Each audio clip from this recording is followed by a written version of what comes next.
Hey, everybody, welcome to the Soulful Eclectic. I am your host, Diana Collins, and I want to welcome you to today's episode. If this is the first time you're joining us, oh my gosh, welcome. Thank you, thank you, thank you for taking the time out to sit with us and listen to what it is that we have to say. Hopefully, something that we talk about resonates with you. And please do share with family, friends, and whomever. Um, Also, if you are returning, well, heck, welcome back. And thank you for taking the time out, bringing yourselves back and listening and sharing. And I love all the feedback I've been getting. Keep it coming, people, keep it coming. So I just want to, before we really get into it really quickly, because I'm like so excited to talk to our guests. So I'm trying not to forget all the things I have to talk to you guys about. So before I forget, I want to thank Divine Nubian Essentials for being one of our greatest sponsors here on the Soulful Eclectic. And if you have not tried the product, I'm honestly wondering what the heck you're waiting for, because it's like the greatest products. As you can see, we have so many people who love the products. And you know what? What are you waiting for? Also, to our other sponsor is none other than the Collins Education Resource Management. If you have anyone who is looking for help in maintaining their education in any healthcare field, Collins Education Resource Management will be that person to help you and that loved one achieve their goal in a healthcare education. And we know it's tough out there and it's a lot going on.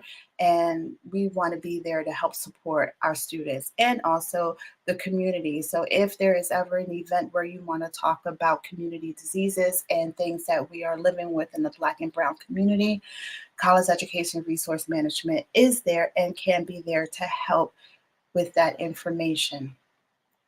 Also, if you are looking for us and you want to reach out to be a guest on WUBI Ubiquity Radio, or if you're looking to be a guest on the Soulful Eclectic, please feel free to reach out and contact us on the soulfuleclectic.com. We would love to have you. So, with that being said, I would love to have our special guest come to our stage. It is none other than Pastor Tanequa Toala. Thank you. Hello, hello. Thank How are you you? so much for having me. Absolutely. Thank you so much for being here. Oh my gosh, it's been like forever that we've been trying to get together, even to have like the simplest of conversation and to Uh, take for it to take you to come on my show to have this right. conversation. I'm okay with that. Here we are. I'm okay with that. Okay. So you are the pastor and the founder of the Perfectly Chosen Ministry, and I just love the name. Um, Thank you. you know, and you are a native New Yorker. Stop it. Where are you I from? New York. I am from Queens, New York. Born and raised in Queens, New York. Spent a little of my teenage years in Brooklyn, but definitely home base. So I was, different parts of New York, but born and raised in Queens. Queens, where? Because my mom and my brother are in Queens. Okay, Astoria, Queens. West. Astoria. Okay. Yep. Where's your family in Queens? So my mom and my brother are in Rosedale, Oh, okay. So they're close to Long Island. Long Island. Yep, Yeah. they're close to the Long Island. Okay. And I was actually born and raised in Brooklyn. Wow. Yeah. Okay. My husband Yeah. is a Brooklyn native. All right. Oh, yeah. Hey, Brooklyn. Yes. So shout out to Brooklyn for Shout sure. out Brooklyn. The BK is definitely it. Yes, yes, yes. I know it's funny because we've been hearing this whole J Lo thing in the Bronx, and I was Mhm. like, oh, this woman, she's just doing the most. Love her dearly, but she's doing the most. Oh, yeah. I love me some J-Lo. I love Yes, me J-Lo. I wasn't a fan of her is it movie documentary that she yes. has? Oh I wasn't gosh, a fan. I love her, but just I didn't really care for that. yeah, and that, and I think that is what a lot of people are having issues with is Mhm. that. Yeah. because it's just like, are you serious right now? I was looking forward to it. So I was a little disappointed because I thought Mhm. it was just like your regular documentary. And so when I seen it was kind of like a musical. I'm not a fan of musicals. So if you like musicals, then you would love the documentary, but I'm not a musical girl. So when I seen it, I was very disappointed. Yeah. You know what? I can't even knock you for that because you did more than I did. You watched it. You didn't watch? I didn't. I did clips here and there, and then I think I did like a little TikTok because her this one segment was living rent free in my brain, literally, where she was talking about ordering a sandwich from the bodega and she was getting this orange drink, and I'm like, what the heck orange drink is she talking about? So I Okay. definitely didn't see that part.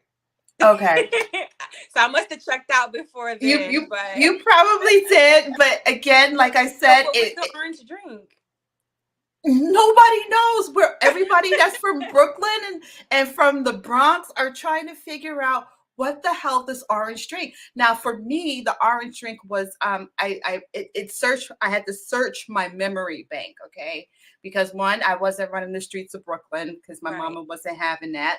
Right. Um, so I'm trying to remember the bodega. What did I get before I went into school or whatever? And I'm Right. like, oh, it was a Sunnydale drink in the carton. Huh. Is I that said, what she wanted? I don't know. I said, that's the only orange drink. I was thinking like maybe like a sun kiss, maybe. I don't know. It wasn't But my go-to. I don't but know. I don't know, but it was like the cheapest orange drink that I would think of that because Right. you get your hero sandwich and then you get your drink, which was usually for me it was a Sunnydale orange drink or the pina colada. And Okay. then I would get my Wise onion and garlic potato chips because Ah, that yes. was like the Definitely. thing to have on your sandwich. It's just Mhm. like you just crunch it on the This sandwich and one, yep, exactly. It you brought it know, all together. it was like, yes, that's love, that's home. Um, but yeah, so it was just like, but I loved her last movie, The Mother on It sounds Netflix. familiar. It was an action movie, and Okay. I actually liked what she did in that, Mm, and so um, yeah. So like I said, I don't have any like love loss against J Lo. It's right. just Right. It was disappointing. it was just disappointing. It could have For been sure. better, but yeah. Enough about those people because they got their lives, whatever. It's about you. Yes, yes, yes. So yeah, so your ministry. I know we are gonna get into how how you develop the ministry and all, but first, um, I like to always talk about how I meet my guests because I meet my guests in the most unique ways. It's Yeah. just like I'm like, I'm like random. You should be on my podcast. It's like, what's wrong with you? And if it's not me, it's my husband doing the same thing. My wife has a podcast. I'm like, honey, who are these I love people? that. So Yes. yeah, so it's either between he or I that I acquire the guests that I have on the show. But you and I actually met because we were supposed to do a walk on the runway. That's right. That's right. Yeah. We were at rehearsal preparing for the runway show. It was a domestic violence segment, Color Me Purple, and I Mhm. met you at rehearsal. And we just started talking, and we clicked. We exchanged information, and let's be clear, I exchanged information with a lot of people that day, and she and maybe two other people, the which were the hosts that had us on for the show, are the Mhm. people that I connected with and stayed in contact with. So that says a lot about who you are and the things that we share that are in common, because that was what, maybe how long ago now? Like, was it 2 years? Has it been that long? It was two It's years ago. wow, about 2 years ago. And so we literally have kept in contact all of that time. And I'm grateful to have met you for sure. Yeah, and I am grateful to have met you because again, like you said, we connected with a lot of people that day, had a lot of conversation, and yeah, and that same out of that 2 year block outside of, again, the host The host. who brought me in, right? You're the only person that I really stayed in contact with. And I think, for me, it was really that the connection. We're both nurses. I'm a nurse Yeah. practitioner. Yes. You're a registered nurse. And I think that piece really resonated with me, first and foremost, because Yes. we have to look after each other and take care of each other. And there's so much horizontal violence and, discourse within the healthcare already. And then we have this, bullying of nurses that still goes on. Absolutely. I don't care what anyone says, and you can fight to the death. And I've had this conversation with people who are nurses, and they say, "There's no violence. We love all our new nurses." That's That's not true. That's not true. Not at all. It's definitely, especially when you're working with a bunch of women, more specifically when you are a woman of color Mm. and you are a nurse, we experience a lot of things, from patients on occasion, but definitely from other nurses, doctors who see us and automatically think we can't be the nurse. No way. Or, it's just like you have to go in there with so much care and for yourself, of course, for your patients, but like you have to put on that shield because we are faced with so much, so we have to show up in ways that other nurses don't have to show up. You know what I mean? We have to watch what we say. We have to watch, the way our hair lays, and it's sad, but it's true because we are who we are and we look how we look. We are definitely looked at in a different regard and the nursing field. And so we experience a lot. Yes. Is of color for sure. Yes. And you know what? Honestly, we're going to have another segment about that on a different day, because that is exactly the experience that, I know I've had in Okay. nursing. And I've elevated my career Yes. from being the bedside nurse to being the nurse practitioner, now the nurse educator, and now the doctor in nursing practice. So thank Yeah. you. So I definitely have seen that colorism all the way through. Not to Mhm, mention, I started at the very, very bottom. I mhm, started as like the home health aide, to the mhm. PCT, to Yep. the multi-skilled PCT where I was drawing blood, doing Yep. EKGs, to Yep. the medical assistant, Yep. to, registered nurse. I skipped the LPN part. I went right. Yeah. You But worked your way up. You got I there. worked my Hard way work. up. It's not easy. No, and it's not easy. And to see that colorism as you're going through and see it not change, being the only Right. Black nurse on the unit. I Yeah. mean, there's so many things that, I mean, that's like I said, that's a segment all in itself. And Yep. I don't want us to take up our time because talking about that, because that again, It's a we lot. we it's so, oh my gosh, it's a lot to unpack, between the two of us. So definitely, all right, everybody, we will be back on that one. Yes. We're going to table that conversation for now because we got Yes. other stuff to talk about. Yes. But yeah, so that runway show, it didn't happen as planned, but it still happened, and I still ended up walking for it. Um, Yeah. and and honestly, I wasn't feeling my best when I walked on it, for it, but I did it, and I held my head up high, and it was just me, just not feeling it that day.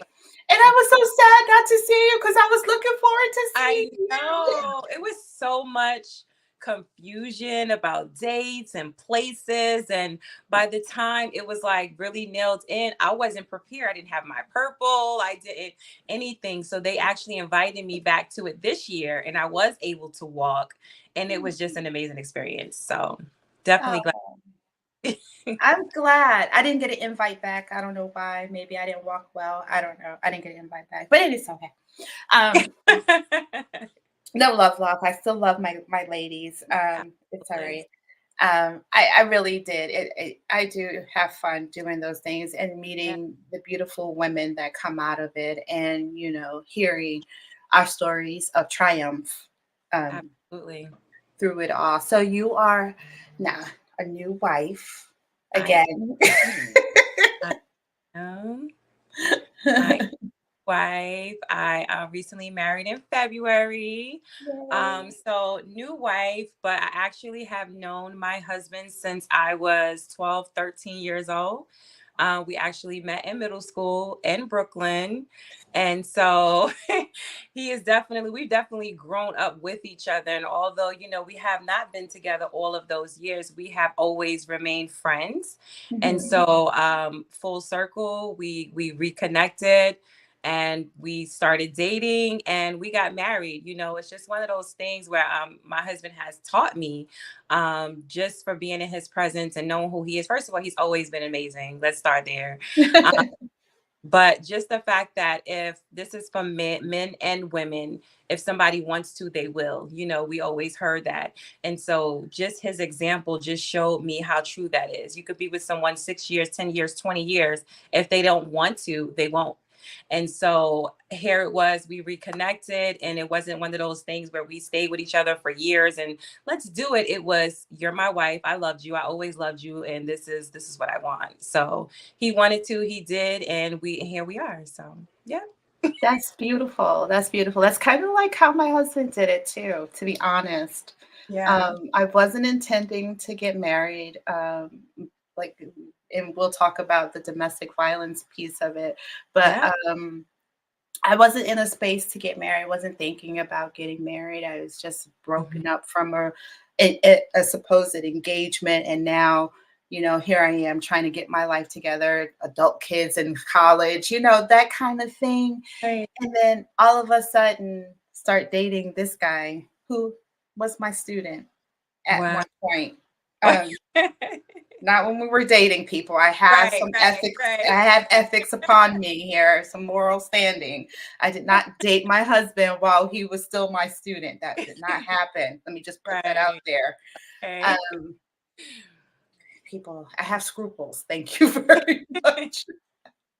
But anyways, but yes, and then and similar, he was like, "No, this is it. I know what I want. I'm not doing this." That's right. And then we dated for like a month. He proposed within that first couple of weeks, and we were married within That 3 to 6 months. So yeah, that is yeah, amazing. and here we are 8 years later. 8 years later. Okay, I love that. So Love- it is possible. But Yes. I one question: what school did you guys go to that you? We went to 293 Nathan Hill, um, Okay, Brooklyn Heights, downtown Brooklyn. okay, all right. I no, I always like to ask. I did not attend public school. My mom had us in private school. We went Okay. yeah, so we went to Our Lady of Lourdes Oh, off of Aberdeen. oh, okay. Yeah, Nice. because we Nice. lived on Bushwick Ave. So Okay. yeah. Yeah, we lived in Gowanus Projects, downtown Brooklyn. Mhm. Baltic Street is where I lived, and he was like, his building was diagonal from mine. Like I said, I was born and raised in Queens, so when we moved there, he was like one of the first people I met, No, and that's good. I was like, yeah. That is so sweet. Oh my God, I love hearing those love stories. It's amazing because it just doesn't happen very often, especially when we have such a tragic beginning. Ab- Absolutely. Um, and you speaking on domestic violence and Mhm. being a survivor Yes. and being triumphant over it is Mhm. what I like to say because you know we Absolutely. didn't just survive. That's right. you That's right. know so that speaks volumes to you and your ministry. So when did Mhm. you become a pastor and begin your ministry of Perfectly Chosen Ministries? So I was called to pastor at the age of 12. I remember literally being in Brooklyn. I had a red bunk bed. I remember sitting on my bottom bunk and just hearing, you're going to be a pastor. At that time, it was kind of freaky because I'm like, I don't know what this means. I don't know any of that. So life still went on, and like full transparency. Um, and we'll get to that part, but there's a reason why I named my ministry Perfectly Chosen Ministry. So, here I was at 12. I heard that I'm, you're going to pastor. And at this time, I was in a gang. Um, in Brooklyn, in Queens, I had like my comfort. I was pretty much surrounded by my family.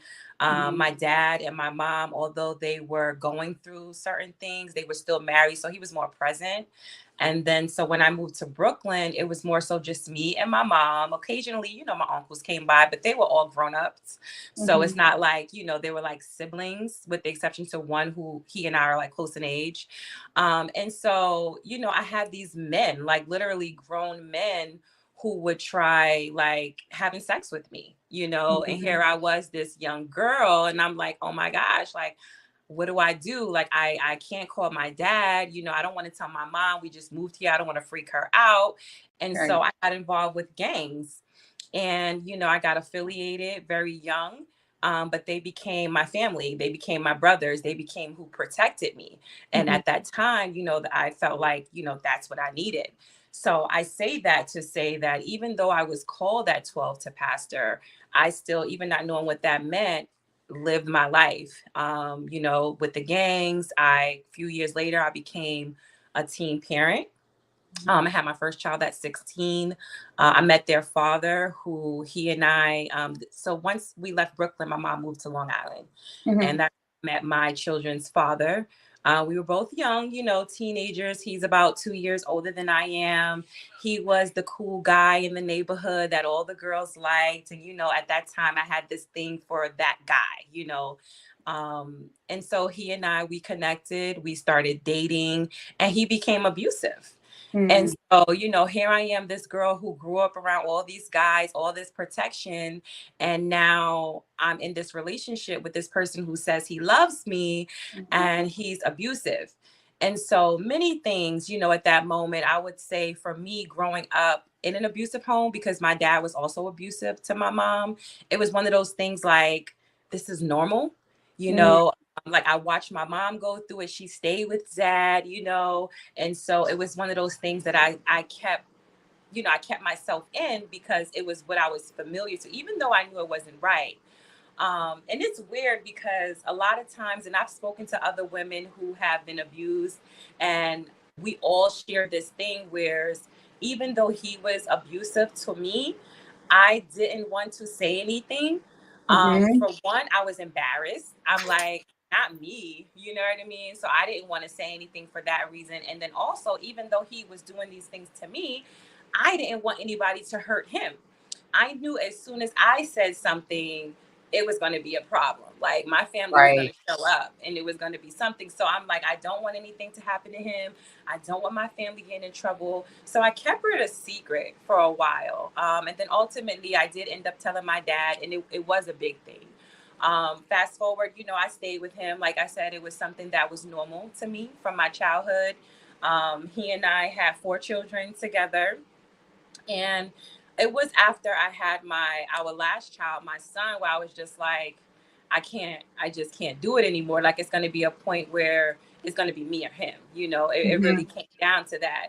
And so I was able to, I relocated. I actually went into a domestic violence shelter, and, got out of that situation. So, 12, called to pastor, still went through the gang, still became a teen mom at 16 and 19. I had 4 children by the age of 22. So it Mhm. all happened fast, and it all happened when I was young. And I share these things to say that even after all of that I went through, I was supposed to not really like God, it was God's intentions, but he allowed those things to happen because it was going to be who I am today. Like, those are the things that was going to be my testimony and help me help others. So in 2012, so I had 4 children with the ex, and then a few years, I want to maybe 6, 7 years later, I met my youngest child's father. Mhm. we became pregnant, and I lost that baby prematurely. I had her about 4 months. Mm. And so I was just so angry with God. Like, I don't do drugs. I don't do any of that stuff. Why would you do this to me? And so it took 8 years after that before I heard from God saying that basically she was never supposed to be here. She came from me. The whole reason for her birth was to bring me to God. So that's when I accepted my calling as pastor, was in 2013 when I Mhm. accepted the call to pastor, um, which I also had my baby, another baby, a year Oh. later. I came home with her the same day that I lost the other baby. So it all worked out the way it was supposed to. I accepted my call to pastor in 2013, and I started my ministry, Perfectly Chosen Ministries, in 2021. Mhm. And so Perfectly Chosen is basically that, God chose you, He chose you blemish free, in everything that you've gone through. Even if it doesn't seem like you're worthy enough, you were perfectly chosen for everything that you have been assigned to, every person that's been assigned to you. You are perfectly chosen for a time such as this. So teen mom, pregnant, the abuse, everything is what led Mhm. me to Perfectly Chosen Ministries. And so when most people see me when I'm out and about in my regular life, I'm just like the regular big sister, auntie, I have my Jordans, or, I'm my tattoos, like I'm personable. So people don't look at me and say pastor, and that's what I love, because now I'm able to talk to the youth and teens. And I think representation is so important. So now if they see someone that does look like me in front of them, who's, maybe growing up, they were told, oh, you can't be a Christian if you have tattoos. You can't be a Christian if your skirt isn't past your knees. I'm here to set all of that apart. Like, that's not true. I have pastor friends that won't go to certain places. They just won't. Me, I'm like Jesus in that way, where I'm going to sit amongst the sinners. I'm going to sit amongst, the people that Mhm. other people won't attach themselves to, because I don't feel like we all need to be in the church. We are the church. And so that's why Perfectly Chosen Ministries, I that's why I do things like the podcast, and I go to different churches to speak, and I go to different events, because I want to meet people right where they are. You're not going to meet people like that every day at a regular church service, because a lot of times people don't feel like they belong. They feel like they have to get right to go to church. When you don't get right to go to church, you go to church to get right. Mhm. So yeah, that's why I established Perfectly Chosen Ministries, because I want people to know you are perfectly chosen just as you are, no matter what you've experienced or gone through, that your story is going to be what connects you with the person that's waiting for you to come up out of it. I love that. And I'm sitting here nodding, like, oh my gosh, feeling like a bobblehead because everything you said, I mean, so much of what you said resonates with me. Mhm, Um, mhm. though I never joined a gang, I'm sure left me to my own vices. I had my own stuff that I was doing that I probably shouldn't have been doing, you know, Right. sorry, mom, if you listen to this podcast, but which Yeah, I'm sure she probably had an idea, right? Because right, mothers right. know what their Absolutely. daughters are doing That's for the right. most part. Yeah, they do. Um, but running to catch a train to the Bronx to hang out with my then kid's father, kind of things. And um honestly, I never really skipped school like most people did. I can literally count on one hand and won't even make it to the five fingers of how many times that I have honestly skipped school, because I did like education, because I always knew education was going to be my way out.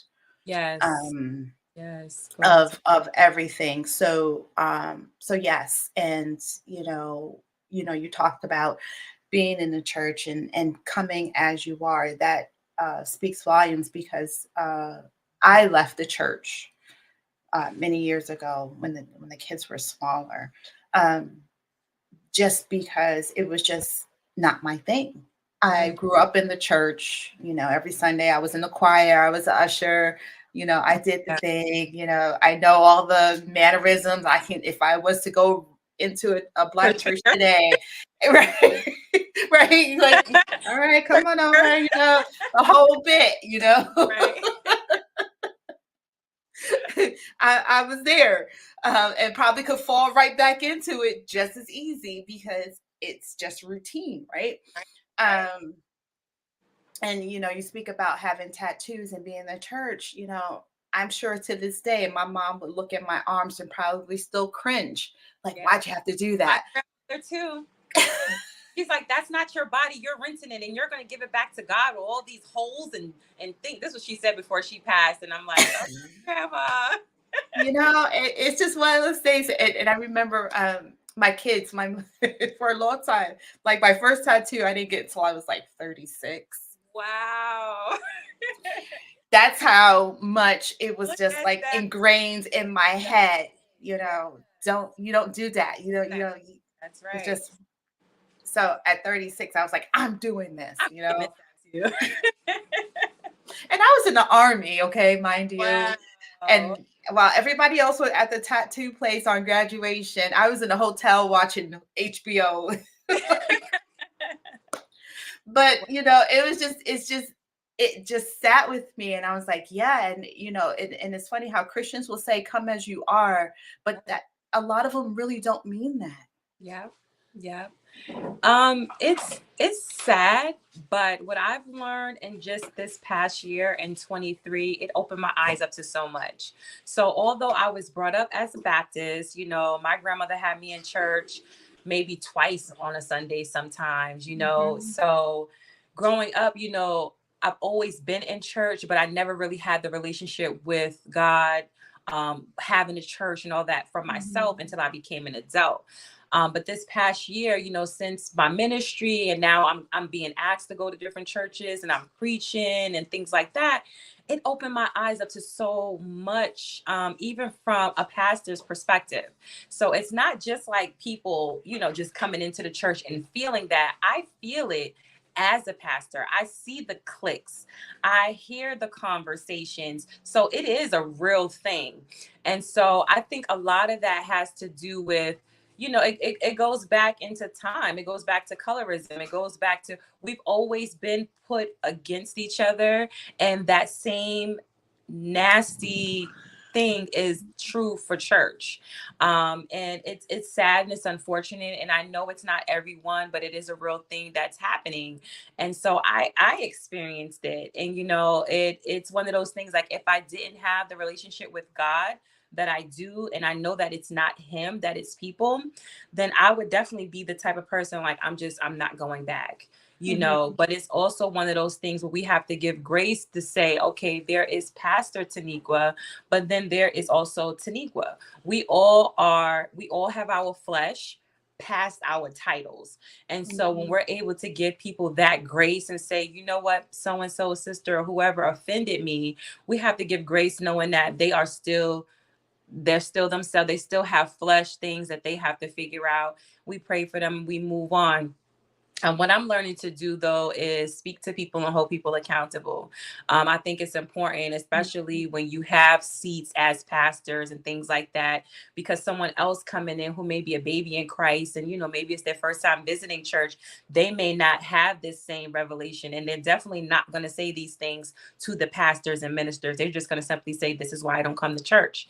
This is why right here," and they're just not going to come back. So it is imperative for people like myself to hold these pastors accountable, hold these ministers accountable. You can do that in love. You don't have to cuss anybody out, but you could pull them to the Yeah. side and say, hey, what you did, that wasn't right. And I think if more people did that, then things where you would definitely start seeing a change. I think also if we held the standards that they had when our parents and grandparents went to church, things would be different. Like, growing up, you couldn't just go to the pulpit. Like that was holy area. Mhm. Now anybody can go up there. Now you got the tight fitting outfits while they sing and so it's no more respect in that realm, I think. So because of that too, we are allowing different things to happen. So I just think a lot of churches and pastors need to get back to the basics in that perspective, hold each other accountable, start having respect, for those areas, and having real conversation, like what you're doing, this platform, and having real conversation, not being afraid to touch on the topics that's real life. um, Mhm. as an example, I'm just gonna say for like for marriage, it's pushed to get married, but I say it's better to be single. Yes, God wants you to be married, Mhm. but it says he who finds a wife finds a good thing. So that means you have to already be a wife when he finds you.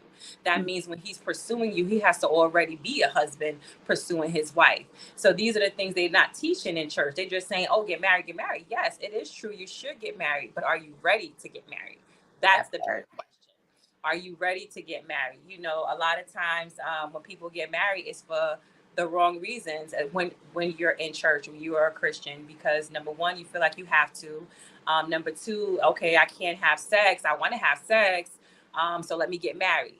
So Mhm. again, it's these things that is not being discussed, and you're pushing people into marriage, and then it's like, oh, they got a divorce. Well, because it says, let who God brings together, let no man tear apart. A lot of these marriages aren't being put together by God; they're being put together by other people's perceptions and the things that we Mhm. want to do that we can't do outside of marriages. So these are the real conversations that I feel like people need to start having. These are conversations that I myself am going to start having within my ministry when I start doing my lives and things like that.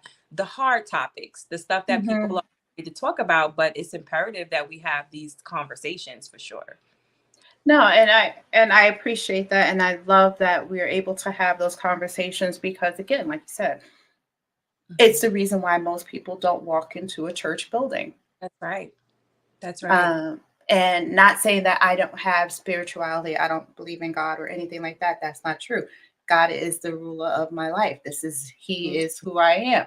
Um, but does that mean I have to define myself by and my love for God by walking into a building? Absolutely not. Absolutely. Right. Absolutely Absolutely. not. Right. And it looks different for me than it does for the next person. And who am I to say that you're not Christian because you don't do X, Y, and Z? Absolutely.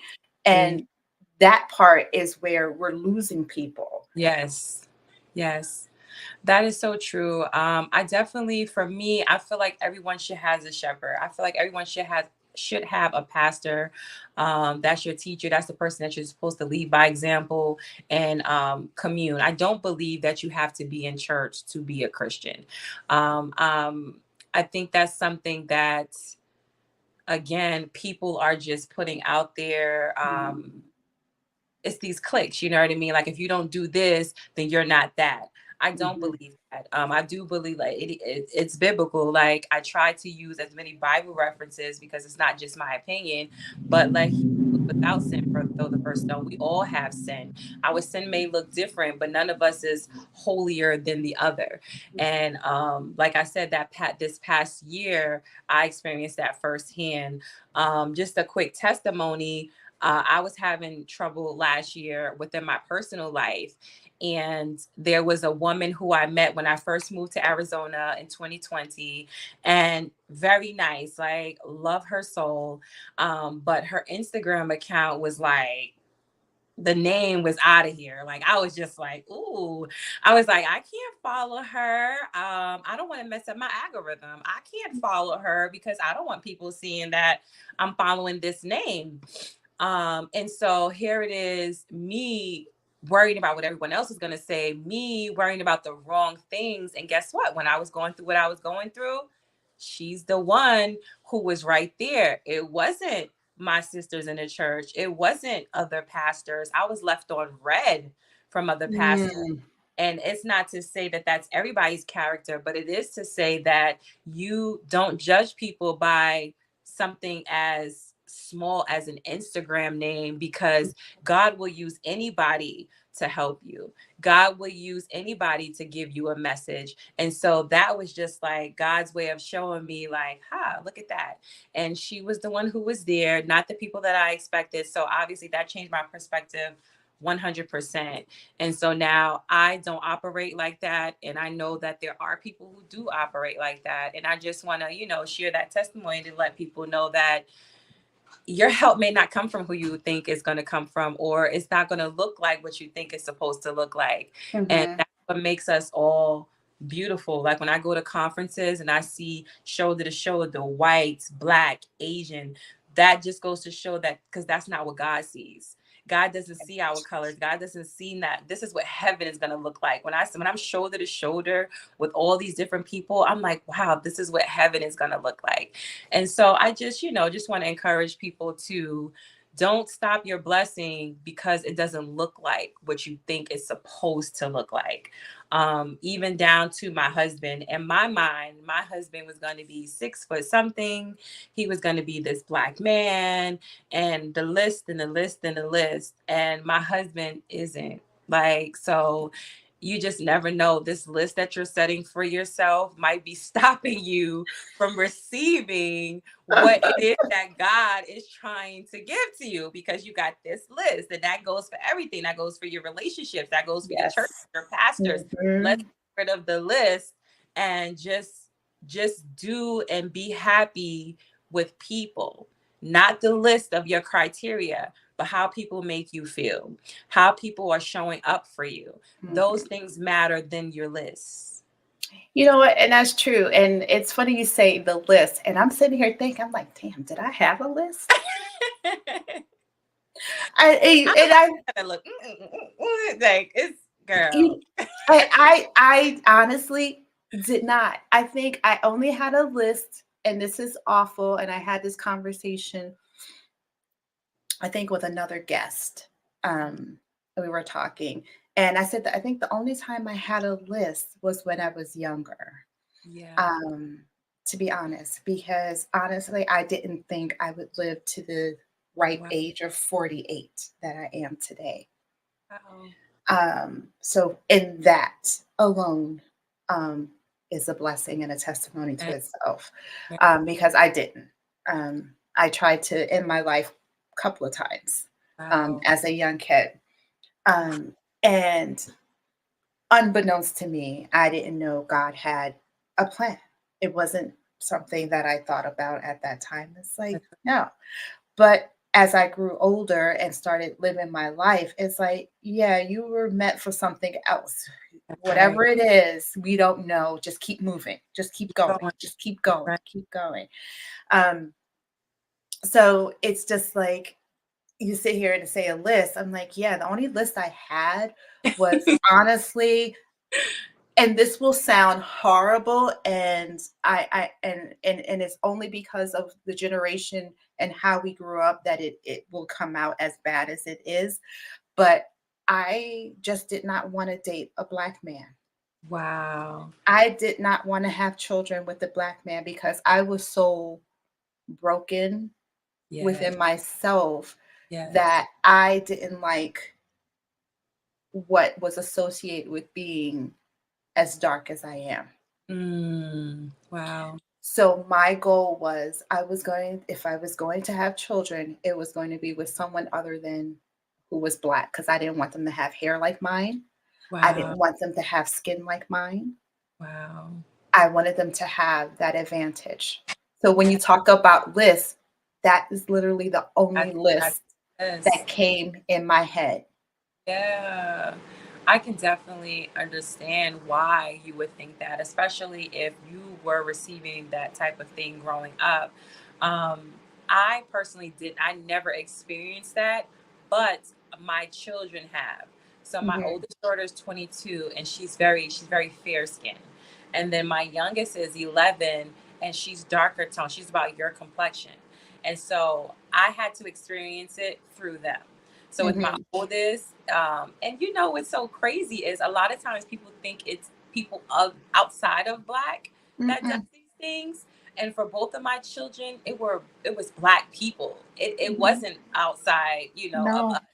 And so my oldest, she got teased from the black children, and she was because she's white. You're white. You're not black. And she would come Mhm, home and cry and, mommy, they keep calling me white girl, and so people don't even realize even lighter people. She mhm, experienced it, and so I had to build her up. Like, no, you're not. You're not these things, and kept telling her how beautiful she was. And then from my 11-year-old, it's the opposite. It started for her in pre-K. She got off the bus crying. And another kid, and it goes back to home because here they are in pre-K, said to her, I'm caramel and you're black.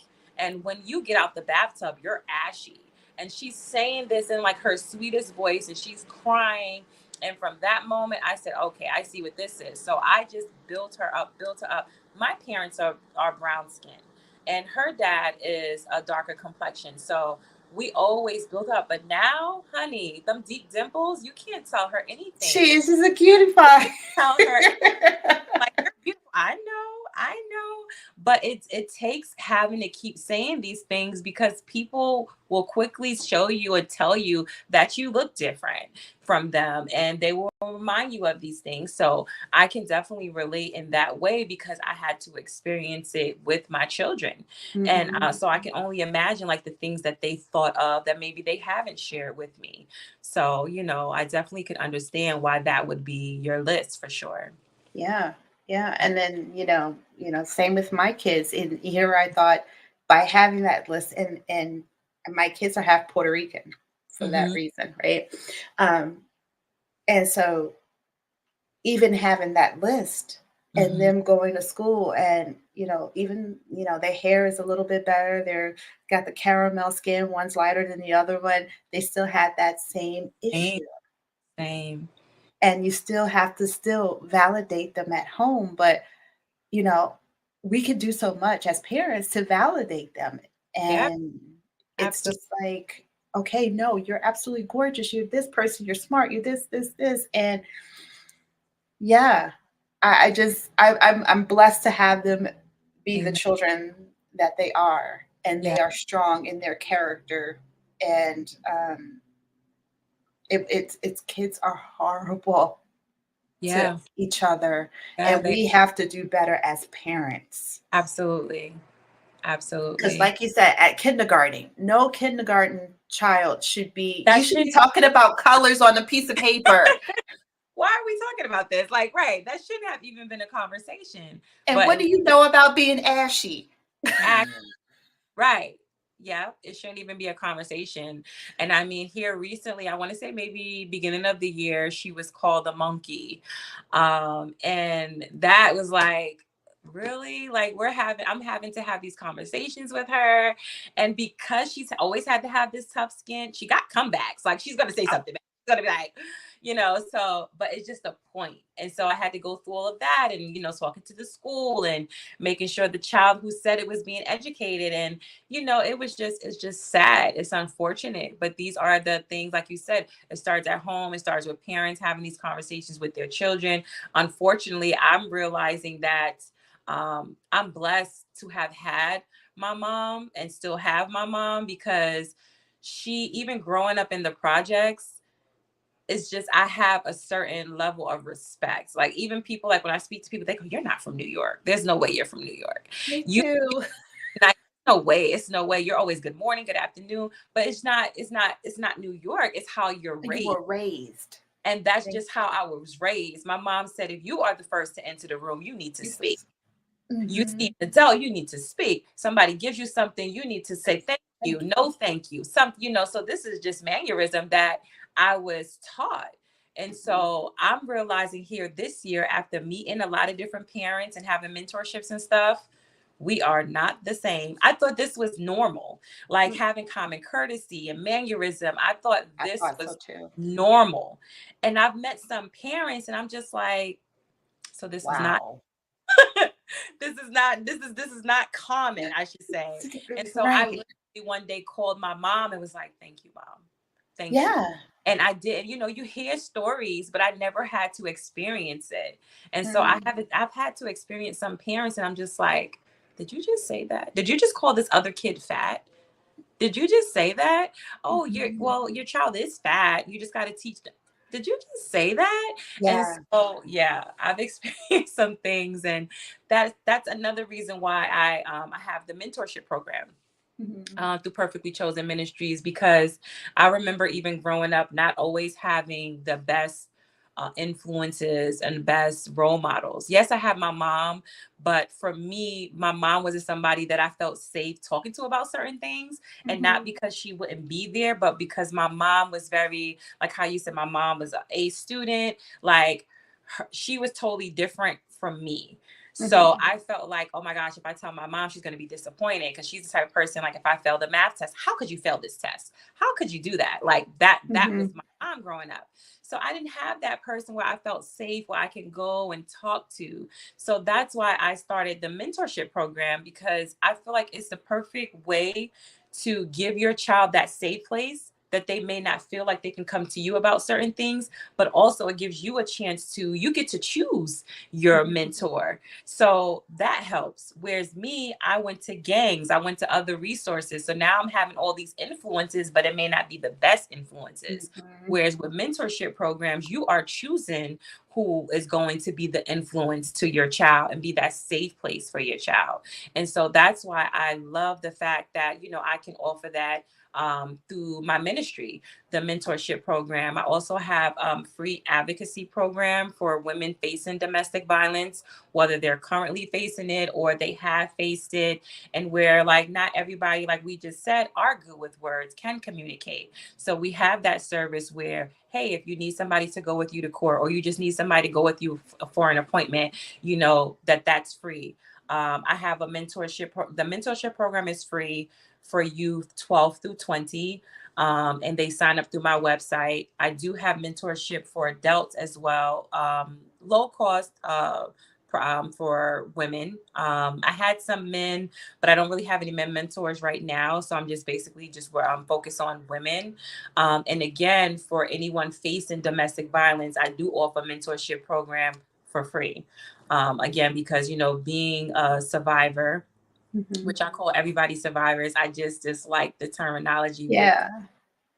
so much. So even if somebody is facing it, I still consider you a survivor. And so I didn't have those resources. So I definitely offer all my services free of charge for anybody who's faced it or is facing it. Because to have someone to talk to is one thing, but having someone who talked to who experienced it is something totally Something different.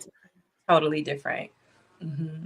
No, and I love that, and I love that the ministry. And I'm just going to put the ministry up really quickly, your website, because yes, I think everyone just needs to see what it is and Yeah. experience it, because it's just it warms my heart, and it's one of those things that I think about. It's like, I wish there was something like that, and I knew of something like that, for me when I was going through it, because at the time I did not understand or know that I was actually going through, or in a domestic violence situation, if you can even, because that's just how, again, you see it, you know, it's like one of those things, right? You never know it's going to be you. That's right. Um, and again, it wasn't until that it's going to be you or me situation Mhm.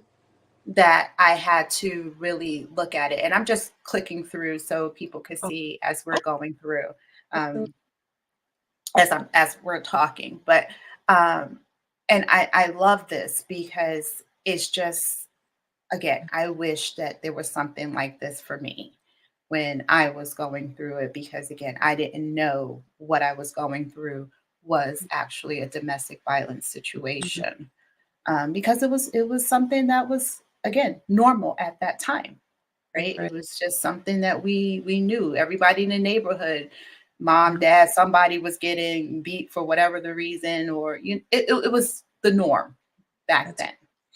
that's right. And it wasn't until it was one of those you or me situations where I say, I can't do this. Way, I right? can't. Mhm. Um, and then I had, my children, and I tell them this as often as I can, that they're the reason that I'm here today. Yeah. I just had this conversation. April 1st was my oldest daughter's birthday. Is 26. She turned Oh. 2. And she and I have been having some friction. And, just basically, I had her at 16. So what she experienced from me as a mom compared to what my 11-year-old gets from me as a mom are two different people. She had to go through a lot with me at Mhm. 16, whereas here at 38, I've arrived. So now I'm here, and my 11-year-old gets all this, whereas my 16-year-old, I mean, my 22-year-old didn't from a 16-year-old mom. And so she had the opportunity to speak with me about just certain things. And she's like, Mom, even when we were in the shelter, she was like, those were like the happier days because it didn't feel like a shelter. Like we made the best out of everything. And so I had to have that real conversation with her. And I just, I had to share with her, I'm here right now because of you and your siblings. Like I had moments where I just didn't want to be here. Like it was just Mhm. like, why? It was no point. And so Right. obviously now, I know that there is a point, but my children are the main reasons why I was just like, I can't leave them, Mm-mm. and so I literally, so when I hear you say that, I just shared that with her, like, you guys are the reason why I stuck it out. You are the reason why I am here right now, because you were the first things that came to my mind on those Mhm. days when I just didn't want to anymore.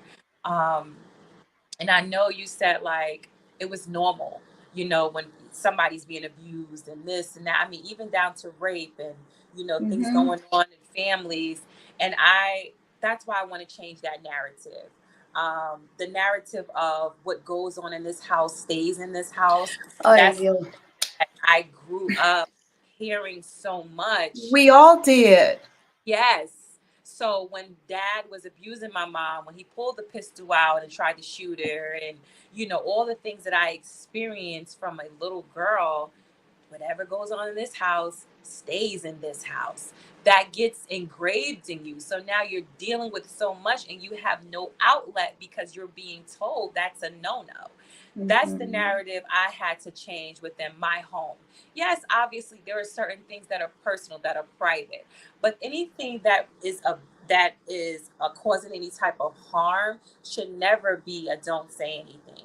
And your children should never be afraid to say anything under Mhm. those circumstances, because now you just created a space where if they are molested, if somebody's doing something, they're not going to tell you because you put so much emphasis on that. And that's literally what has happened to me, growing up. I've Mhm. heard it so much that I endured so much. So these are the things that I feel like now in my generation, even like my children's generation, we have to change that narrative. It's no, what goes on in this house stays in this house. If it's not safe, it's okay to say. You feel safe with somebody to say it, because it can literally mean life or death. Mhm. Because a lot of times, if you don't feel like you can say anything, that's when you start thinking about suicide, because it's like, I don't want to deal with this. I can't say anything to anybody. I don't feel like I'm Mhm. equipped enough to handle it. And now you have all these other issues. So I just, want to encourage anybody, joining that. Let's start changing the narrative on the things that we were taught growing up. And it's no fault to our parents, because No. literally they were just following things that their parents did. And then it Yeah. just going on and on and on. So it's up for us to change those narratives. And that right there, that's a big one for me. No, definitely, definitely. And the other thing is to be open with communication, especially with our children. Yep. That was one of the big things for me when I had my kids because I mean, like you had your daughter at 16. My mother had me at 15, Wow. So it was no communication. She was doing what she needed to do to survive. So, yes, I Mhm. had to have that conversation with myself. Mhm. And are you going to be mad at your mother because she didn't give you the love and support that you needed back then? She's Right. showing up now. Right. That's right. And every chance she has, she's been showing up Mhm. because she has grown. So now you need to do that. So that's what I try to show my children as well, and I have that communication with them.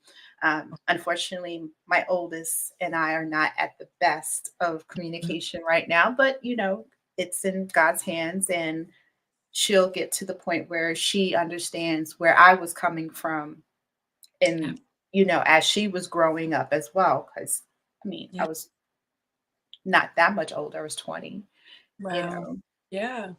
you Right. know, and and then before that, I had 2 abortions before that because I didn't want to have that cycle repeated at 15 and 16. That's right. You know, I didn't I didn't want that. And I knew enough at that age that that's not what I wanted. Right. So I did what was best for me. Yes. And Yes. I'm not saying that that's for everybody. That's not an op. That's not what I'm saying. That Right. was what was best for me at that time. Hmm. And so, being 20 kids and, domestic violence, you have all these things that you're grappling with and you're growing with. So communication was really big, um, with me and my girls, and sometimes communication way too much, but that's Yeah. okay. That's me with my 19-year-old. I have drilled into them so much. You can talk to me about anything. You can talk to me that sometimes she's saying stuff and I'm like, I'm trying not to get mad. I'm like, I told her she could talk to me about anything, but my God, she's talking to me about everything. It's like I'm this. like, okay. Yeah. So it's really funny because they'll premise it with, "I know you don't really want to hear this, but I'm going to tell you Exactly. anyway." I'm like, "Oh." So then you got to brace yourself for what you're about to hear. It's like, Gosh, "Oh, here we go. All it's right. going to be a doozy. Let me put the poker face on. That's, Okay, I'm here." yep. Yep. Exactly. Yeah, and then they go in. "Are you okay, Mom?" Yeah, I'm Right. good. I'm good. I'm I'm good. Just until you keep leave out. continue. Right. Oh, Yes. what am I gonna say? No, stop Right. talking. Too Don't tell much. me. Don't tell me anything. No, just if you're comfortable sharing that with me, I'm in a blessed position because not many people are That's comfortable so true. talking to their parents in that manner. So, if this is what's on your mind and you want to share it, and you're choosing me, I'm honored that you're choosing me to have that conversation with me. So Amen. let's Absolutely. let's do it, because there's going to be a time that I'm never going to hear that conversation again. Right. That's so true. And I think I don't I'm I'm going to say I'm a very intuitive soul, Mm. because I don't know how I come up with these things that I've come up with in my years and things like that, because that was something that always was within me. It was always a voice that said, one day you're not going to hear this, so Mm. just let them say, let them talk, let them do, because you're not going to be able, one day, right? Right. Right. When they were babies, I have this construction notebook, the old construction notebook, Yes. right? And I remember starting this book when my oldest was a couple of months old. Mm-hmm. And it was just something, I started letters to my daughter. Wow. And I went back and read, like, it was like 1996, Wow. 1995. I was like, "Oh my gosh, Wow. what was I thinking to even come up with this concept?" I love that I though. think I heard it on Oprah or something, I like just in a trust me, drive by or something. my mentees. Like, I love that idea. Right? And so every now and again, I'll pull the notebook out and either read something that I have written or write a letter to them at different milestones or whatever is driving me at that point. So it's the book is split in half. So one part is for the oldest, one part is for the youngest. And Mm, then love that. sprinkled in there are like joint letters to the both of them. But um it's just one of those things that it just stuck with me, and I keep it with me everywhere I go. And like I said, different milestones, when they turn 15, when they turn 21, when they turn 25, and it was just letters, just whatever it was on my spirit. It could be as long or as short, whatever. And it was just something that I've always done, and I Yeah. just don't know where it came from. It was one of those things, like, it was in my spirit, so I did it. Yes, I'm gonna do that. I love that idea. Yeah. And it's one of those things, and they've seen it, and they're like, "Oh, it's called the mommy's book." 'Cause I think we call it mommy's book, mommy's book. Nice. Um, but yeah, so I just go back and it kind of refreshes my memory on where I've been, because it's the driving force of where I am and where I'm going. Amen. I love that. And sometimes we just need that reminder. Mm-hmm. And we need that reminder to be kind to ourselves and forgiving to ourselves that we may have not had the best of moments, you Mm-hmm. know. As I said, my oldest daughter is not really talking to me at this point. Um, and it was really because of not one of my greatest moments as a mom. Mm-hmm. And you apologize and you do your due diligence, but Mm-hmm. it's not until that other person feels like they're ready. Mm-hmm. Because you're ready doesn't mean they're ready, Right. right? Right. And that's okay. Yes. And I say that and I share it with everyone because it is okay. Mm-hmm. It's not for us to make somebody be ready. We've had those experiences in life as children where you Right. know it's you're fine, you'll be all right. Just shake it off, move on. Yep. Yep. And sometimes it's not up to us to decide. Mm-hmm. It's up to us to be there when and be accepting That's when right. it's when we if we are ready too, right? Because we have our own set of boundaries Right. and things, right? Yep. And So. it's not to say that you can't have boundaries. Mm-hmm. As a parent, as a mom, as a child, we all have our set of boundaries, and it is what it is. Um, but it's our testimony to who we are, And yeah. right? And I think that's we have to have that as a reminder sometimes, So, um, yeah. How do you keep presenting your authentic self as you navigate all these different places? Because I talk about the mask and wearing a mask all the time in different places that we have to be in. And we show up, we know we have a mask for nursing. We talked about that mask and we'll talk again. Yeah, for me, it's a lot of things. So first of all, being a pastor is not something that I woke up and said, "This is what I'm going to do." It's definitely something that God said I was going to do. I was called to do this, and I accepted the call to do it. A lot of times now, now I know this is what it is. It's no throwing in the towel, but there were times where I was like, "Here you go. I'm not doing this. I don't know why you chose me to do this, but I'm not doing this. You can have it, get somebody else to do it, and I'm done." And you'll meet anybody that's in ministry that has been called to ministry, because a lot of times, especially in 2024, not everybody was called to do it. Some people just want to do it because they want to be Sarah Jakes Roberts. Let's be Right. honest. But if you are called to pastor, you're called to do any type of ministry. There was a point where you said, "This is not for me. Here you go, take it back." And I've had my moments. And I remember the it was second and last time that I had the moment. I was like, "I'm not doing this, get somebody else to do it. I'm going to delete all my socials." Believe it or not, I'm not even the type of person, I don't like social media. Like, if it were up to me, I wouldn't have any social media. I would just be here with my family and going about, and I would be absolutely fine with that. Because of ministry, obviously, and this is how everybody's communicating, I stay on ministry. I mean, I stay on social. So I said, you know what? I'm done. This day, I was going to delete my social accounts. I went to my Facebook. I'm going to go delete. Boom, I get a message pop up. I don't know who that is. I don't care who it is. Another message pops up. I go into my messages. I had two messages. One was from a family member. One was from someone I had never met before, just someone on my ministry page. Both were contemplating suicide. And that for me was like, that was God's way of saying, like, first of all, who are you to think you could throw the towel in?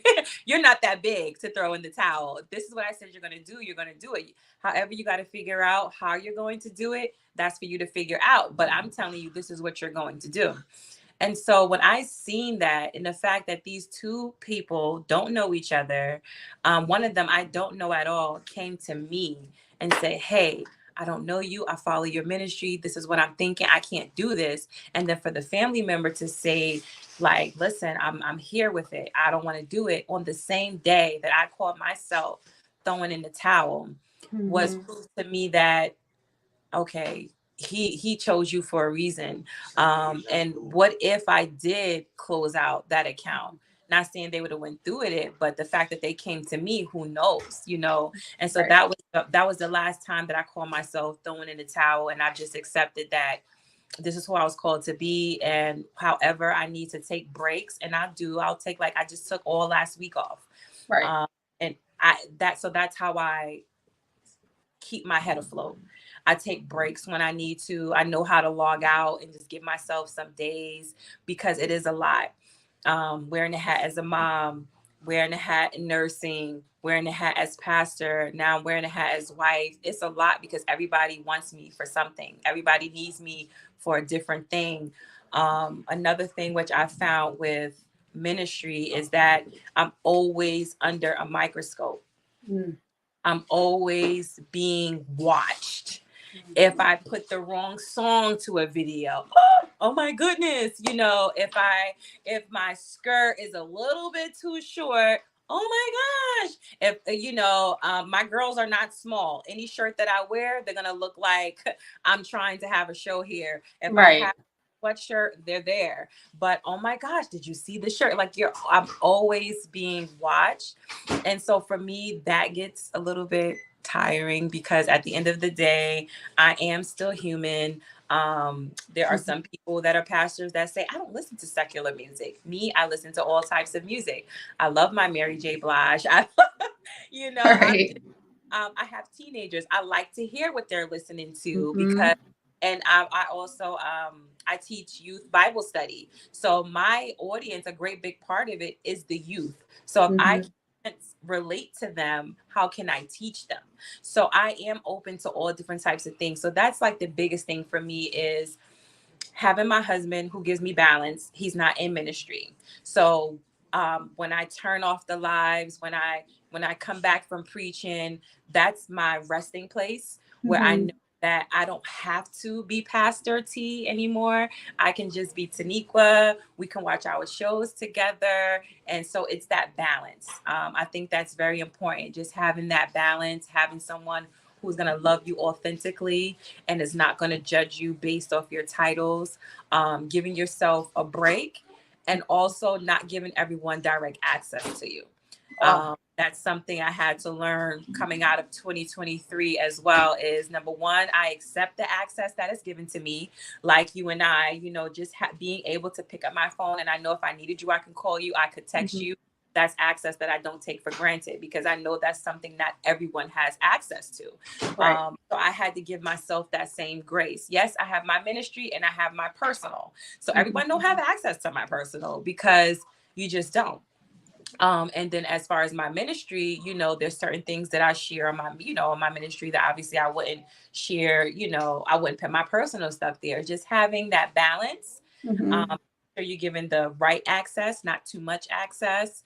And also, just obviously I have to look at things a lot more closely than somebody else do. So when I make a post, just know everything is thought out about that post, from the Yeah. music, from the background to my clothes. And it becomes tiring, that I have to do all of that. But because of the society that we're in, and the fact that I'm representing the kingdom, I'm representing Jesus. So I do, I take pride in that. So there are certain things that I can't attach with my name.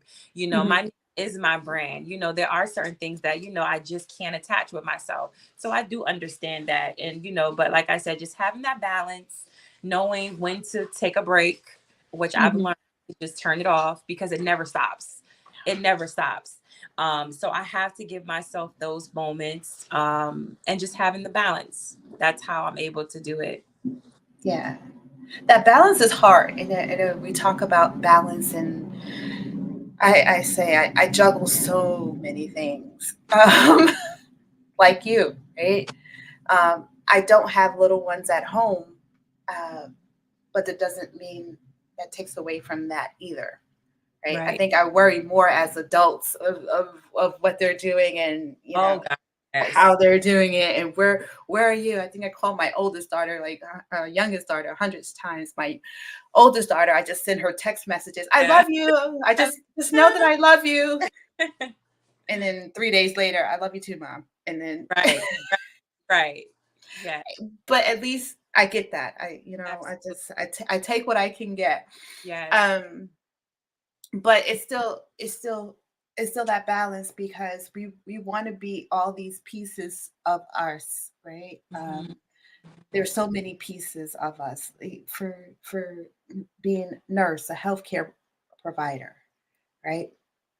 Going, being a mom, and being present for all those different individuals, That's right. all those personalities, because they're different All those personalities.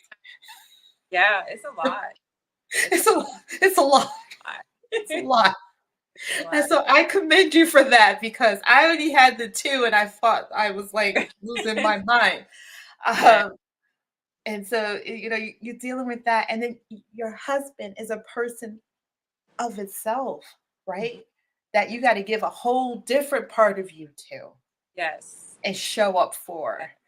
And he And gives it, a lot, like, just understanding, being understanding, because it's a lot of times, like I said, it doesn't stop. I have to be the one to turn it off because can I just talk to you for 5 minutes turns into a Zoom call. It turns into 2 hours later. And so he's learning that now, like, because he's like, you're always saying yes. And I'm a newlywed. So now I have to get used to not being so quick to say yes, because I mhm. want my posture is always to serve. So when people ask me for something, I'm never looking at the paycheck. I'm always like, okay, what time? Let me see. Let me look at my clock. So now I have to be like, wait, let me talk to my husband. Let me see what's going on, because I will say yes. And the next thing you know, I got a whole lineup, and now I'm coming to him and he's like, well, where do I fit in? Like, you wasn't going to say anything. So I'm learning to be slower on my yes. I'm learning to communicate that better with my husband before making these decisions.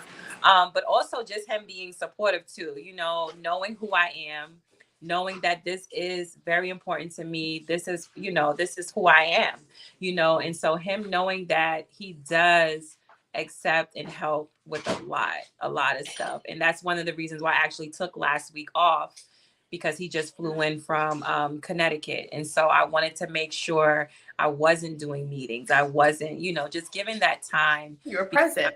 like so that I could be present, because he's the one who gets pushed back more than anything, because I'm like, okay, I know he's here. He knows what I got to do. That And part. so I have to stop. I got to stop doing that. So I did good last week. You know how hard it was not to post? Do you know how hard? And Yes, I do. Honestly, I do because I everything you said, I can resonate with because here's the thing, that's a constant battle for me. yes. Wow. Constant 8 years in. Okay. Mm, It's still a battle. And I can see it still be a trigger from my husband. Like he'll give me this look like I'm like, mm-hmm. okay, Yep. I'm doing too much. Yep. I Um, know that look. I know that look. What are you you doing? I'm know, just doing some content. You're still doing still content. doing content. He's like, does it ever stop? Does it ever stop? Like, no. And you sit there, it's like he walk out the room, here you with the phone. Yeah, like real quick, real And quick. then when he comes back in, you throw the phone. I'm here. Right. I'm here. Right. It's So that I get balance. it. I I Yeah. I I know because Yeah. even when people send me text messages, I mean, like like you said, I'm there. Someone says, "Can I talk to you for a minute?" I'm like, "Yeah, sure."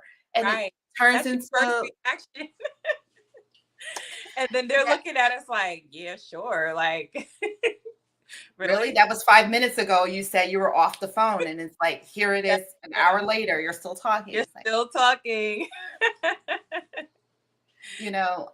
so I get it, and I'm not even a pastor. It's Mhm. just one of those things that You got a lot going on. You have a lot on. I Yeah. do, but Yeah. the moment it stops, I'm sitting there like, "What am I doing now?" Right. What's next? It's I know people say they have their addictions, and my addiction is not drugs, Right, alcohol. I don't smoke, I don't right, drink. right. This is my addiction.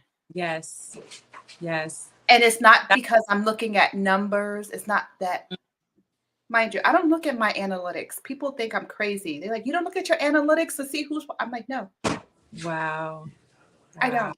I Yeah, it's just knowing that it's out there. yes, It'll reach who it needs to reach. It'll absolutely. touch who it needs to touch. It's And there in that space. And I like right now, I'm looking at a monitor here, you're here, behind me is another laptop, and on this corner is another laptop. wow, wow. Work, personal work, paycheck work. Right, exactly. Exactly. Right?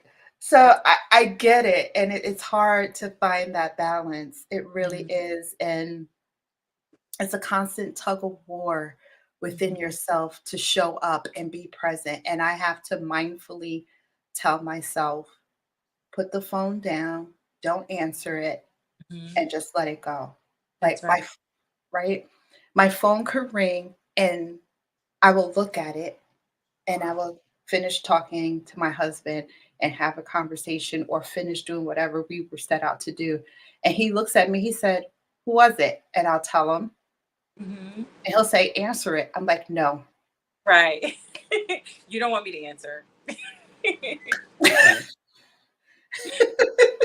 I do. Sometimes I had to learn to do that.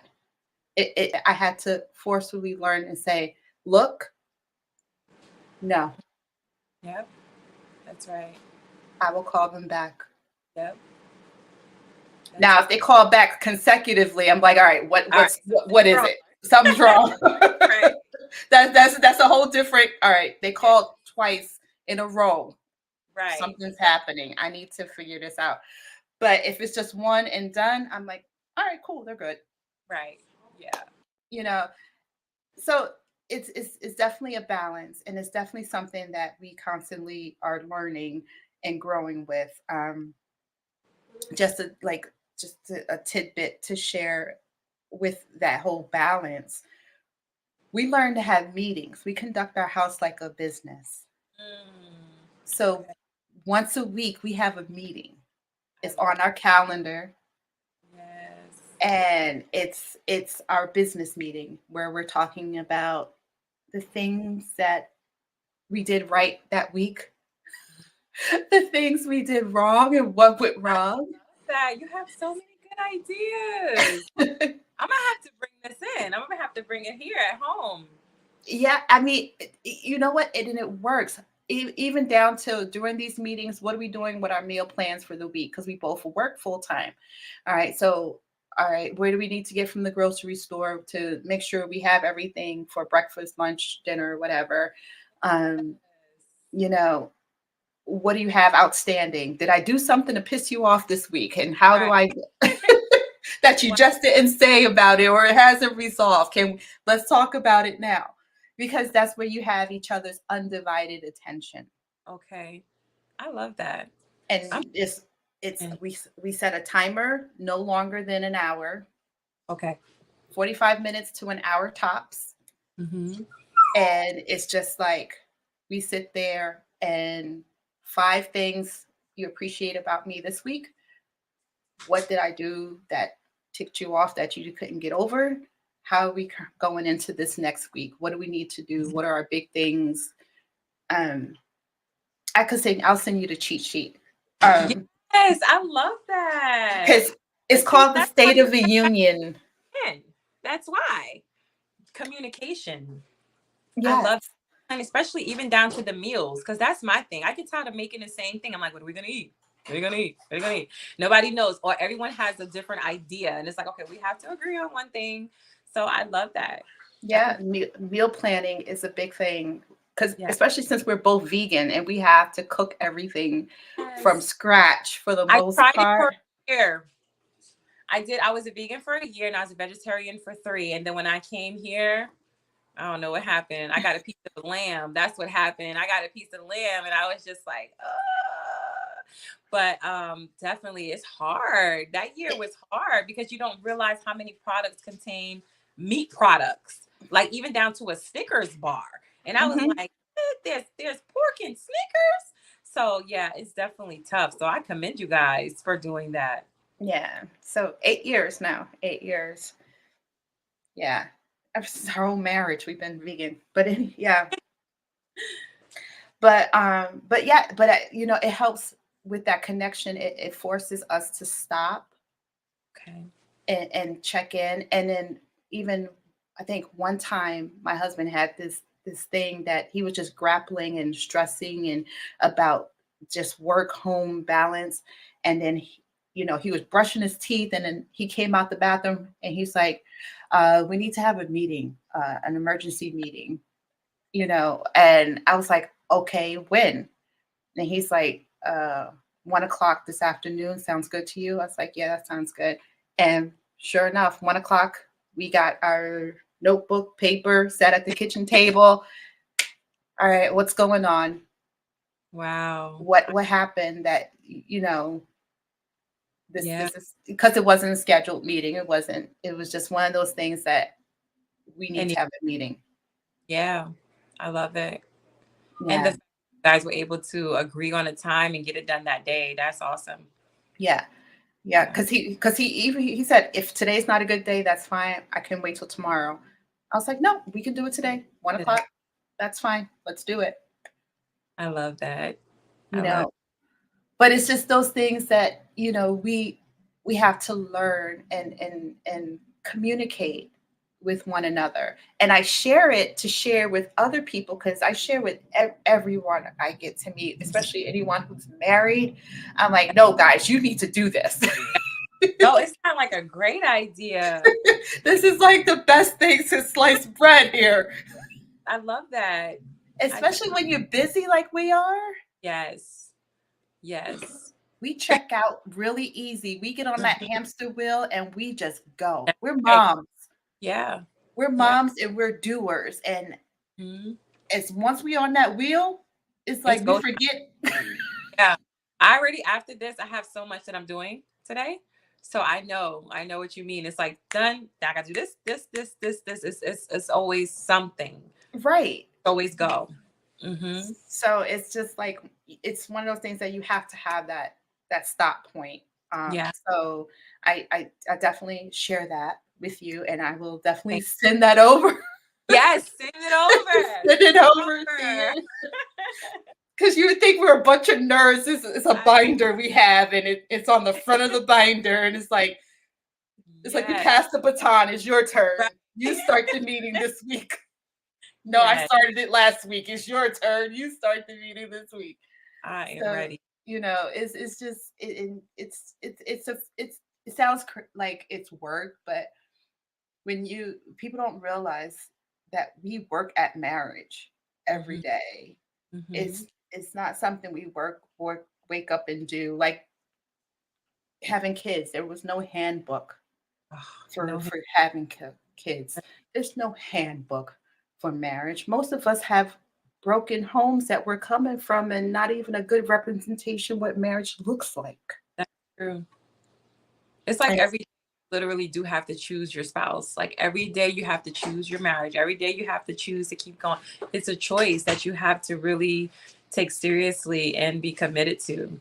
yes, 'cause When I we think got the pastor who married us, he said, "You guys are saying yes to everything that you know about each other, but you're saying yes for everything that you don't know." And I was like, wow. And that resonated with me. And it's true. So, everything that you're going to learn, everything that's going to change. yep. all these yeses, all this I do. That's what you're saying I do too. Yes, and I think Viola Davis said it the best when she said, "When I look over at him and I hate him and just don't like him for everything that's in his body, but in the same breath, I can't imagine my life without him." Mm-hmm. That's marriage because you're not going to like them every day. Mm-hmm. And I That's tell right. my husband all the time, "I know you don't like me right now. It's okay. Okay. It's okay. Go in the He other room. said, listen, there's going to be days when one of you are going to be checked out. He said, but the other one has to be in. When the one is out, the other one has to be in. And I was like, Hmm. oh my gosh, he gave us some really good jewels day of. It was really nice. Now, Yeah. but it really is true, and no one tells you that in truth. No one Right. tells you that. They You think know, they make you believe it's always going to be unicorns and butterflies. it's not. That's not reality. That's not like. No, Mhm. no, but it's getting through the reality that is key and maintaining your sense of self and your sense of authenticity while navigating that reality is the key because we can lose ourselves within our spouses. We can lose ourselves within ourselves. Yes. So that's why I think that sitting down is another way to check in and maintain that balance within the relationship and yourself. Make sure That's you didn't check out that's right. because women check out quick, Oh, of course. Yeah. and it's easy to do. So it's that check in. But yeah, oh my gosh. I don't want to keep you any longer. I mean, we've talked an hour and a half and oh my God, it could just keep going and going. Yes. And we definitely will be checking in again because I do want to address the other part of who we are as healthcare providers Absolutely. and healthcare providers of color. Yes. Yes. That That's part because I actually had students come back to me. One young lady, she just said, "I don't know if I can do this." She's like, mm. "It's not even the patients; it's Oh, the it's people. very It's the rarely nurse. the yeah. It's the nurses you work with. That's right. It's them." Yeah. And so, which is why I started my business, Collins Education Resource Management, because I wanted us to be better as healthcare providers to one another. Yes. And so I offer a mentorship to nurses I love that. as well, Okay. um, because it's hard and you need someone that you can talk to and bounce this stuff off of Yes. and create that balance for yourself, navigate as you're growing further in your career, Yes. because they think you should just be pigeonholed in this, Yeah. bedside position. No, no, no, no, no, no, no. Right. Right. We're going to stop that right there. We're Yeah. not, you know. And that's why I want to try to get my husband to talk more too, because he's a family nurse practitioner, Oh wow. and bringing that male perspective to it as Absolutely. well, Yeah. is a key part of it, as that I wanted to talk about. And we will talk about. Oh, the one thing I wanted to ask you, just to circle back to your ministry, because we didn't talk about that, and um, that's one of the things I am all about. Diversity, equity, and inclusion in everything that we do. We talked about your ministry and in being our authentic selves. How are you represented within the LGBTQ community, and what's your stance on that? I honestly, me personally, I feel like we talked about earlier, we all have our sin. Um, Hmm. I do feel like I personally will represent, not represent, but I will respect what other people is doing. Like I'm not the type of person that's going to say what you're doing is wrong or you shouldn't do this. I mean, for Right. someone to have friends and family in the LGBTQ community, I know firsthand what that looks like. Me personally, I don't agree with it. Hmm. I just don't. I feel like, you are who God made you. I do feel like there is man and woman. I'm going to stand true to that because that is who I am and what I believe to my core. Do I dislike or would I, do anything to that effect as far as what people believe? Absolutely not. I don't want to use the reference as I have family and I have friends. I do, but to me, that's almost like when a racist person say, I have I black have black friends. friends. Black friends. So I don't want to say I have, family members. I don't want to be that girl because I it's can too close appreciate to you for that. that. You know what I'm saying? So I don't want to say that. But You have I a healthy definitely respect for whoever and whatever and however full you show respect up. for It's absolutely, just not what you sign on for. absolutely, I absolutely. get that. I get Everyone. that. No, I'm no saint. I'm not perfect. I have things within me that other people may see and be like, I don't like that, but I'm never, ever going to turn my nose up to judge, to not love, to not laugh, to not sit side by side, have real conversations, to not Mhm. hug, to not love anybody because of their preference. Absolutely not. Okay. All right. It was one of my questions I had written down, like thoughts. It wasn't even a real thought. It just was a bunch of things to remind myself to circle back. And I looked down, I was like, oh, yeah, I didn't, Yeah, because I have listeners from all over, all right. walks, and we've had this conversation. I've had other people in the ministry that we talked about this early on, and I had to have them back to think about it. But, anyways, my Yeah, mind is always going. But it's just really important for people to know, especially when they're looking for a spiritual guide and a mentor. right, And right. and that's one of the things you mentioned, that you show up as you are, and that's how you are, and That's, that's 100% authentic of you to be honest and say, hey, it's not what I co-sign on, but I love you for who you are and how you represent, and I'm here for you. What do you need from me? amen. You That's know. exactly that's exactly my stance on it. I'm here Okay. ever, no matter what your background look like, no matter what you consider yourself. I still love you. I still will show up for you. I will still pray for you. I will still, like I said, shoulder to shoulder to you, in whatever way I can help. Same thing, the mentorship, advocacy, none of that changes. Like my services is for everyone.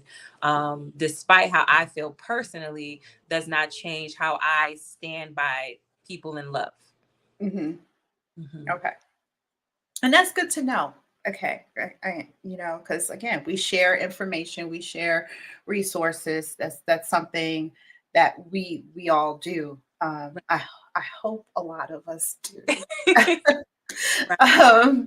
I'm big on sharing knowledge and education. I don't think it was just meant for me or one person to have. It's meant to disseminate to the masses as best as we can, which is why we both do what we do, Yes. to share what we know, what we learned, and grow within ourselves, and share it out so we can all grow Ex- together.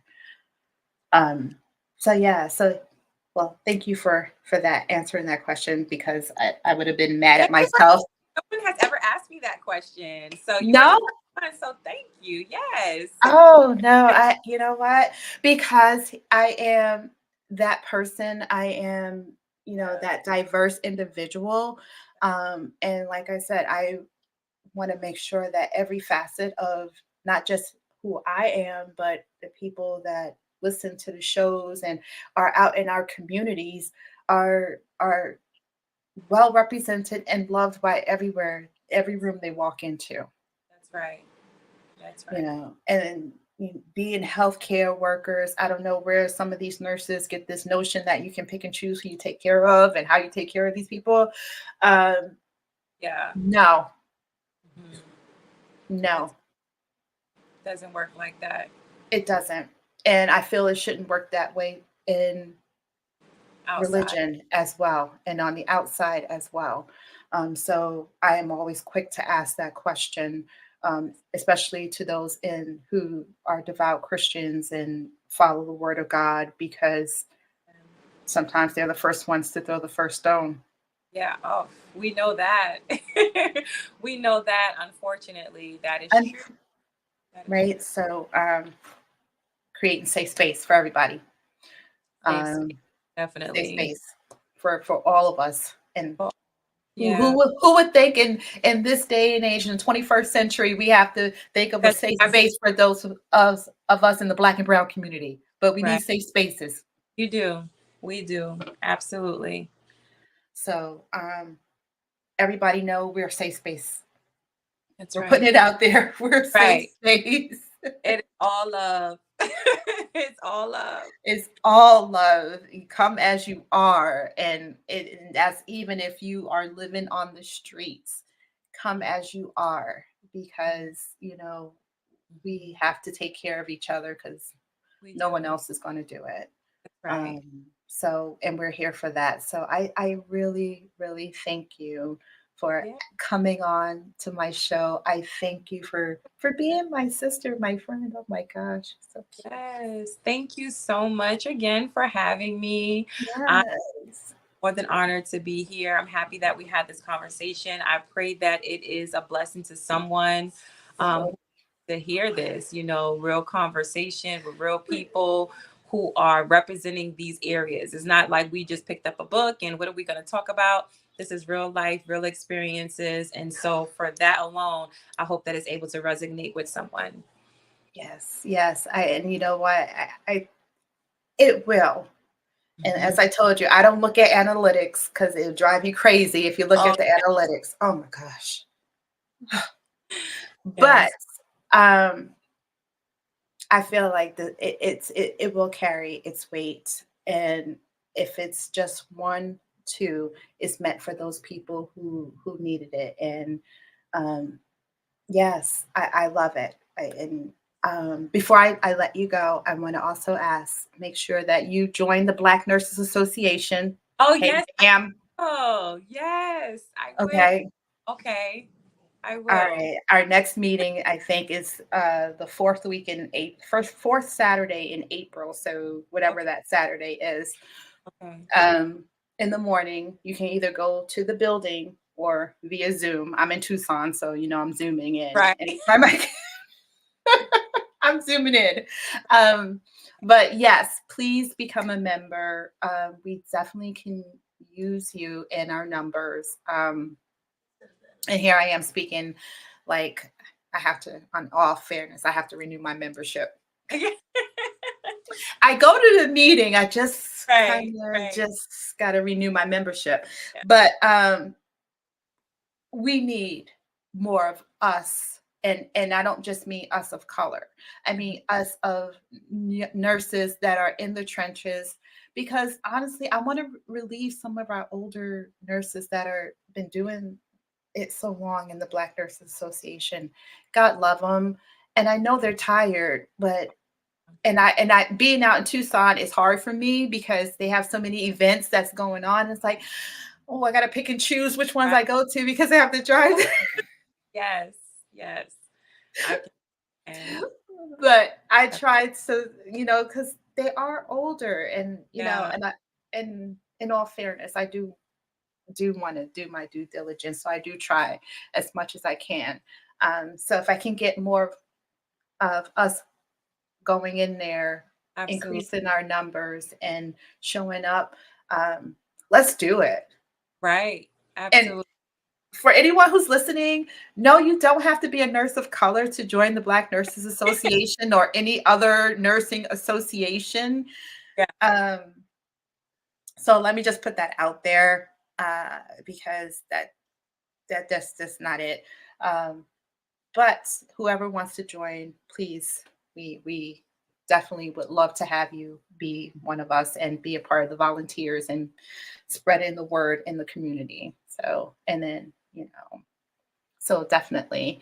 But yes, so do at least go on the website and put your name in the on the Okay. list.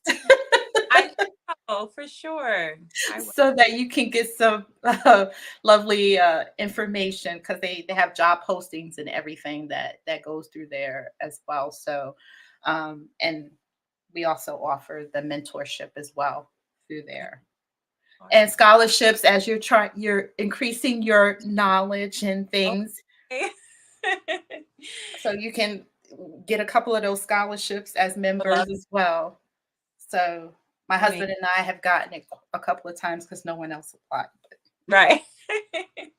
But it's helpful because it help pays for books or whatever the case may be. So definitely get your name out there and also spread the word amongst your colleagues as well.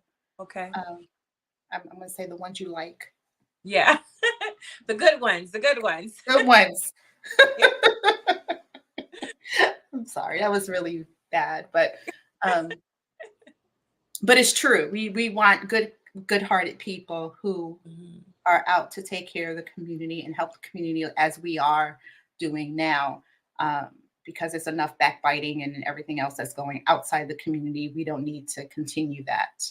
Right. So definitely, in all fairness, if you're not true to the cause, don't be about the pipe.